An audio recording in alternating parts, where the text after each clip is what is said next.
Hello everyone, কেমন আছো সবাই? আশা করি সবাই ভালো সুস্থ আছো। আমার একটু ব্লগ ছাড়তে কয়েকদিন লেট হয়ে গিয়েছে, কারণ আমি শারীরিক দিক থেকে একটু অসুস্থ ছিলাম। তারপর একটু বেড়াতে বেড়াবে বলে প্ল্যানিং করছি, সেটার জন্যই ব্যাকেজ হবে। তো সাথে থাকো তোমরা আমার।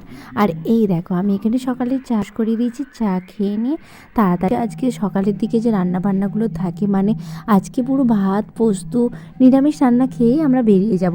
সকালে চাটা তো খাই, চা সাথে বিস্কুট খেলাম, আর আমি আমারটা খাবো, ওদের দুজনকে দিলাম। তো তারপর আমি আমারটা নিলাম। তো চলো খেয়ে নিই, তারপর কাজ বাজগুলো। Welcome back to my channel. এসে নিয়ে ব্লগে সকলকে অনেক ভালোবাসা দিয়ে একটু ব্লগ নিয়ে চলে এসেছি। তো ব্লগের সাথে থাকো। আমার সারাদিনের কাজ বাজ স্নান করে নিয়ে দেখতেই পাচ্ছ, সকালেই চলো ভাত খাবো, ঠাকুরকে প্রণাম করব, তারপর বেরিয়ে যাব। তো চলো সাথে থাকো ব্লগের। সত্যি মন কিন্তু বেশ আনন্দেই আছে, কারণ আজকে যাচ্ছি আমরা বেড়াতে। বছরে কিন্তু যে যেভাবেই কিন্তু আনন্দ করো না কেন, ফ্যামিলি ট্যুর বা ফ্যামিলির সাথে বেড়াতে যাওয়ার আনন্দ একটা আলাদাই মজা। যাই হোক, সেটাই করবো। প্যাকেজিং তো হচ্ছিলোই, আর আমি একটু নিজে এডিট করে ব্লগ ছাড়ছি বলে দু একদিন লেটও হচ্ছে।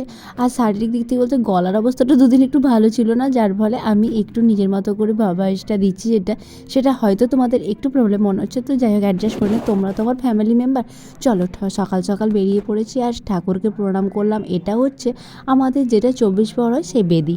যাই হোক, মিস্টার ঘোষ সব প্যাকেজগুলো ভালো করে বেঁধে নিয়েছে। এরপর যাব আমরা ট্রেন স্টেশন, কারণ ট্রেনে করে এসেছি রেল স্টেশন। এটা হচ্ছে গোঘাট। এখান থেকে যাব হাওড়া, হাওড়া থেকে যাব পুরী। আর্নিংটা একটু বেশি হলেও মনে হয় যেন একটা আনন্দ কোথায় একটা লুকিয়ে আছে। যাই হোক, বাসে গেলে কে কতটা অনুভব করো আমি জানি না, কিন্তু আমার রেলে যেতেই বেশি ভালো লাগে। বন্দে ভারতের টিকিট কাটবো ভেবেছিলাম, টিকিটের সিট অ্যাভেলেবেল ছিল না। সবাই মিলে এসেছি হাওড়ায়। এই যে আমার পুজো করবো, লজ্জা পেলে কি হবে? রক্ষা ভালো আর কেউকা দিন বলে দিন বলা হ্যালো, আমার ফ্যামিলি মেম্বারের সাথে তোমাদের আলাপ করে দিই। তোমরা তো আমার শাশুড়ি মা, আমার মা, বোন, এবং আরেকটা হচ্ছে আমার বাবা। ওইদিকে হচ্ছে আমার বড়দি, মানে জেঠুর মেয়ে দিদি। তার ছেলে হচ্ছে আমার বোনপো, বাইরে থাকে, বিটেক করছে, এখন ছুটি পেয়েছে, তাই সেইভাবে টিকিট এই দাও সেই দাও কথা বলে বলতে পারে একটা জিনিস চাই কি হবে বললে মাথায় দাও এখন কাজে কি 5 টাকা কি হবে কিনতে গেলে কি হবে এটা হয় যত মানুষ তত কথা। এটাই তো আনন্দ না ফ্যামিলির সাথে গেলে। বাবার সাথে মায়ের হচ্ছে কথার কথা। মা বলছে 5 টাকার কি দাম আছে, বাবা বলছে টাকাটা তাহলে রোজগার করে দেখাও তুমি। 5 টাকা যদি তার দাম থাকে, 5 টাকা রোজগার করতে অনেকটা কষ্ট। এইরকম হচ্ছে হাসি হাসির কথা। দেখ, সবাই মিলে খেতে থাকছি সবেদা, আর মজাও করতে থাকছি। এই ট্রেনটা ধরে আমরা যাব খড়গপুর। তো সবেদা খেতে আমরা কম বেশি ভীষণ ভালোবাসি। আমার যে বড় পিসিমণি আছে, তার বাড়িতে আছে প্রচুর সবেদা গাছ। আগে আগে প্রচুর পিসি আসতো, নিয়ে আসতো। এখন বছরে 1-2 বার আসে, তো সব সময় সবেদা পাই না, বাজার থেকে কিনতে হয়। আমার কিন্তু ভীষণ ভালো লাগে। তোমরা কে কে ভালোবাসো বলো তো সবেদা খেতে?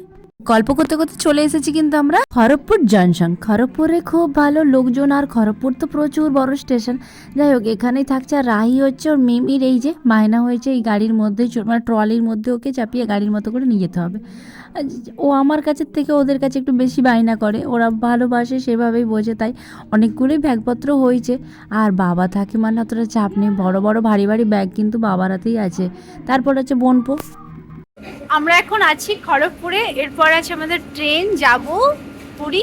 তো এই যে রাহি এখন ট্রলির উপরে বসেছে, কারণ ও নাকি হাঁটতে পারবে না। আর এই বোন আর আমার ট্রলিটা নিয়ে গেছে বাবা, আর আমার যেহেতু ফ্যামিলি সকলে মিলে যাচ্ছে, বেশ মজা করে। তোমরা ব্লগের সাথে থাকো।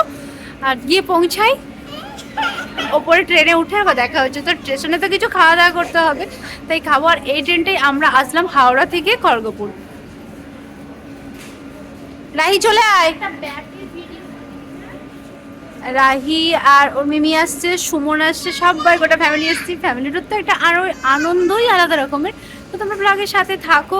ট্রেনেতে যাবো ঠিকই, কিন্তু খাবার তো খেতে হবে না, তাই আমরা তো কিছু খেয়েছি না। আর আমাদের সেই সকালে ভাত খাওয়া হয়েছিল, তারপর এসেছি আরামবাগ দিয়ে হয়ে হাওড়া। হাওড়া থেকে নেমে আবার খড়গপুর যাব। আর বাবা মা বোন সুমন সব বাড়ির কথা বলছি, ওরা যেহেতু শিয়ালদায় আগে থেকে শিফট করে গিয়েছিল, তো শিয়ালদা থেকে হাওড়া আসতে তো মিনিট 15-র ব্যাপার, ওরা তো টপ করে চলে এসেছিলো। আমরা তো অনেক ট্রেন জার্নি করেছি, ওখান থেকে আবার এসেছি খড়গপুর। খড়গপুর রেল স্টেশনে বসে আছি, আর এইখান থেকে ট্রেন আছে রাত্রি দিতে। আর যেটা হয়, বাবা তো সকলের বড়, তার মানে বাবার দায়িত্ব কিন্তু সবসময় একটা আলাদাই থাকে। সবারই খাবার দায়িত্ব, সব কিছু জল আনার দায়িত্ব, চা আনার দায়িত্ব, সব কিছু বাবাই বারবার করছে।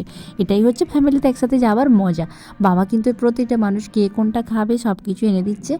আমার বেশি করে মুড়ি একটু জল ভিজিয়ে খেতেই ভালো লাগে, বোন বললো সেটাই খাবার। আমি এখানে চপ, চানাচুর, শসা সব রকম দিয়ে খেয়ে নিচ্ছি, তারপর উঠবো ট্রেনে। আমরা এখন প্ল্যাটফর্মের মধ্যে বসেছি, তো প্রচণ্ডই ঠান্ডা, দুজনে মিলে বেরিয়েছি। একটু তো মুড়ি খেলাম, সাথে যা যা ছিল নিয়ে এসেছে, চানাচুর, তারপর চপ, তারপরে হচ্ছে যে যেটুকু খাবার দাবার ছিল, চিপস, কুরকুরে, সব রকম খাওয়া দাওয়া করে বেরিয়েছি। এখানে দোকানে দেখি কিছু খাবার পাওয়া যায় কিনা, কারণ ট্রেন আছে 10:20-তে, এখন ঘড়িতে বাজছে 9:10 মতন। এর একটু বসতে হবে, তারপর ট্রেন আসলে এখান থেকে একবারে পুরী। তো চলো সাথে থাকো। আছে কত করে পিস বলছে? দুটো কেউ খাবে, আমি তো খাবোই না।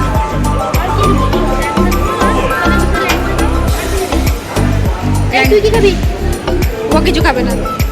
ও তো যা দেখছে সেটাই ভালো সেটাই ভালো বলছে, কিন্তু এত কিছু তো কেনা যাবে না, কারণ এত কিছু খাবে কখন? আর সব কিছু স্টেশনের খাবার যে ভালো হয় সেটা তো কিন্তু নয়। যাই হোক, কিছু তো নিতে হবে। গোপালের জন্য মিষ্টি নিয়ে দু একটা এখানে স্যান্ডউইচের মতন আছে, ওরকম নিয়ে গেলাম, ভাগ করে খাওয়া দাওয়া করবো। আর আগেই তো আমরা সন্ধ্যের টাইমে যে মুড়ি টুড়ি খেয়ে এসেছে, আর মা লুচি তরকারি সব কিছু বানিয়ে নিয়ে এসেছে। তো চলো, বেশ সুন্দর সুন্দর মিষ্টি কিন্তু দেখতে আছে এখানে।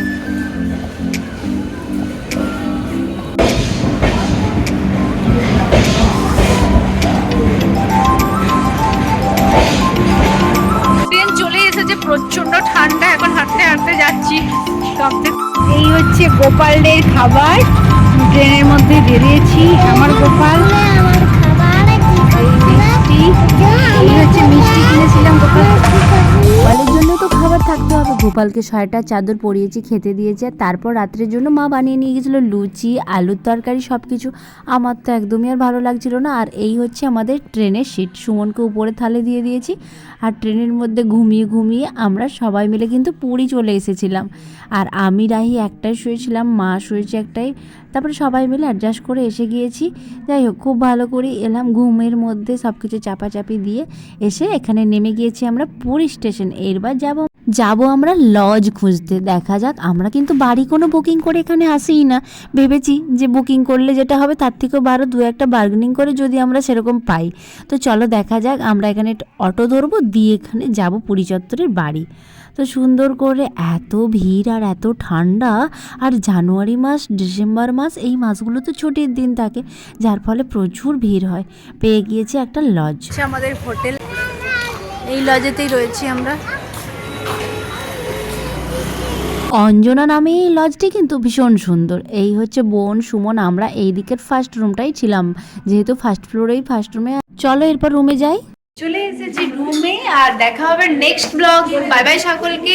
কোথায় এসেছি, কি এসেছি জানবে পরের পার্টে। তো তোমরা ওয়েট করো, আর আমি চলে এসেছি, যাচ্ছি এই আমাদের লজ। দৌড়ে এসে চা চলে এসেছে রুমের মধ্যে, খুব ভালো সার্ভিস ছিল। যাই হোক, ব্লগটা শেষ করলাম। তোমরাও ভালো থেকো, সুস্থ থেকো।